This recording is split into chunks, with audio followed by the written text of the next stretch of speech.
KPPN news में हूँ आपके साथ वैशाली वर्मा।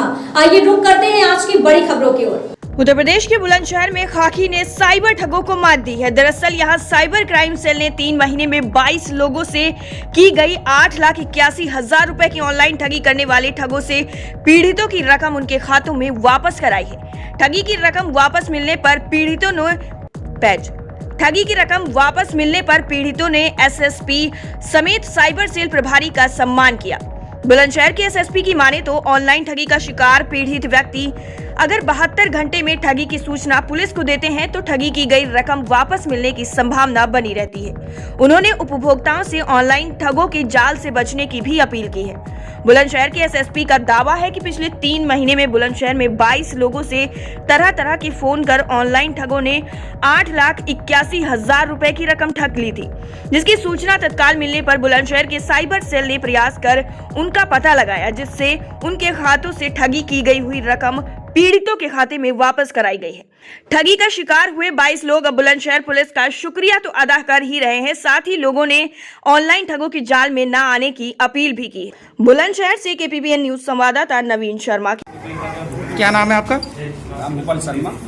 शर्मा जी, आपके साथ ऑनलाइन ठगी की गई है और पुलिस ने उस पैसे को वापस कराया है। किस तरह से आपके साथ ठगी की गई थी? 31 मार्च को 4 बजे फोन आया कि तुमने चेक दिया किसी को 2 लाख का, तो वो हमने मना किया तो बोले ना किया तो एक्सपोर्ट को कर दें, तो उन्होंने एफडी कर रखी थी अलग, तो वो वापस भेज दी। फिर दोबारा वापस ओटीपी मांगने लगे, वो 3.5 लाख डेबिट हो गए।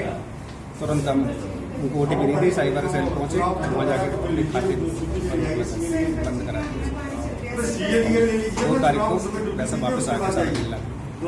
अच्छा, पुलिस से शिकायत की थी? जी, शिकायत की 31 तारीख को रात को 9 बजे। अच्छा, शिकायत करने के बाद में कितने दिन बाद में आपको पैसा वापस आया? 1 की छुट्टी थी, 1 और 2 की, 3 1 और 2 की छुट्टी, 3 को पैसा वापस आया। निस्तारण किया गया है, किस तरह से ठगी की गई थी और किस तरह से इनका निस्तारण किया गया है? बुलंदशहर की साइबर सेल की टीम के द्वारा एक महत्वपूर्ण उपलब्धि प्राप्त की गई है और जो कुछ जागरूक लोग थे जो ATM fraud, bank fraud, hackers के द्वारा प्रताड़ित थे और जिनका कैश कट गया था, जिन्होंने समय से पुलिस को सूचना दी थी, जनवरी माह से लेकर मार्च माह के लास्ट तक ऐसे 22 लोगों के कुल 8,81,572 रुपये वापस कराए गए उनके अकाउंट में। 100% पैसे वापस हुए। इसमें उल्लेखनीय यह है कि कुछ लोगों में जागरूकता का अभाव है, जिसकी वजह से वो काफ़ी विलम्ब से पुलिस को सूचना देते हैं। तो आपके माध्यम से मैं लोगों से अनुरोध करना चाहूँगा कि अगर किसी तरह का कोई बैंक फ्रॉड या एटीएम से पैसे गायब होने की कोई बात उनके संज्ञान में जैसे ही आती है, तत्काल पुलिस को सूचित करें। और अगर 72 घंटे के भीतर पुलिस को सूचित कर देते हैं तो हम सबका एक प्रयास रहता है कि मैक्सिमम धनराशि वापस हो जाती है। तो ये सारे लोग वो थे जिन्होंने समय से पुलिस को सूचना दी थी और हमारी साइबर सेल के प्रभारी राजीव कुमार गौर के द्वारा बड़ा परिश्रम करते हुए इन सबके पैसे वापस कराए गए। और जागरूकता के लिए भी इन लोगों को बताना आवश्यक है।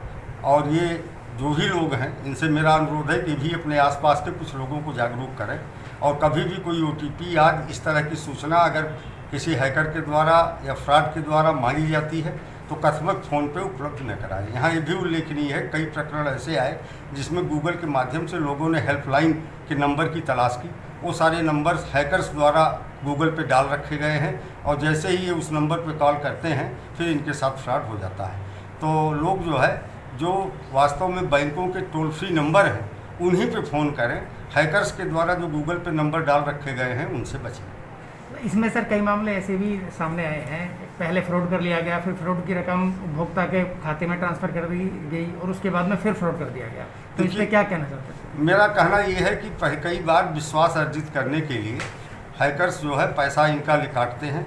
इसके बाद फिर जब इनके द्वारा अनुरोध किया जाता है तो बैंक बन करके, बैंक का कर्मचारी बन करके इनका पैसा इनके अकाउंट में वापस कर देते हैं। और फिर अगली बार इनका ओटीपी या सारी चीज़ें प्राप्त करने के बाद जब इनको विश्वास हो जाता है कि बैंक के लोग हैं तो फिर लंबी धनराशि इनके अकाउंट से काट ली जाती है। तो ऐसे भी लोगों से बचें। बैंक इस तरह की कोई न तो सेवा प्रदान करता है, न बैंक से कोई इस तरह से फ़ोन करके आपसे कोई जानकारी मांगता है, लेकिन लोगों में जागरूकता की कमी है और उस वजह से घटनाएं हो रही हैं। ठीक है। मैं आपका सर मेरा नाम रामेश्वर सिंह है। किस तरह से आपके साथ ऑनलाइन ठगी की हुई थी? सर मेरे अकाउंट से 500 रुपये पहले कट गए थे, उसके लिए मैंने गूगल पे से नंबर लिया। नंबर लेने के बाद वो मैंने कट कर दिया, फिर उधर से कॉल आया मेरे पास, तो उन्होंने मेरे को नाम बताया कि आप रामेश्वर जी ग्रुप से बात हो रहे हैं। मैंने कहा जी हाँ, तो उन्होंने मेरे को बताया आपके ये पैसे अभी रिटर्न हो जाएंगे, और उन्होंने मेरे को एक ऐप डाउनलोड करवाया, एनीडिस्क ऐप। और एनीडिस्क ऐप डाउनलोड करवाने के बाद उसका OTP ले लिया, और उसके बाद मेरा फ़ोन उनके सिस्टम में हैक हो गया, और उससे 2,80,000 अकाउंट से काट दिया। अच्छा, आपने इस पुलिस से कब शिकायत की थी और शिकायत के कितने दिन बाद आपको पैसा वापस? सर मैंने 12 घंटे के बाद ही शिकायत कर दी, और ये मेरे पैसे 1 महीने के अंदर वापस आ गए। देश और दुनिया की बड़ी खबरों के लिए हमारे चैनल को सब्सक्राइब और लाइक करना ना भूलें। अपने सुझाव कमेंट में देते रहिए। देखते रहिए KPPN न्यूज़।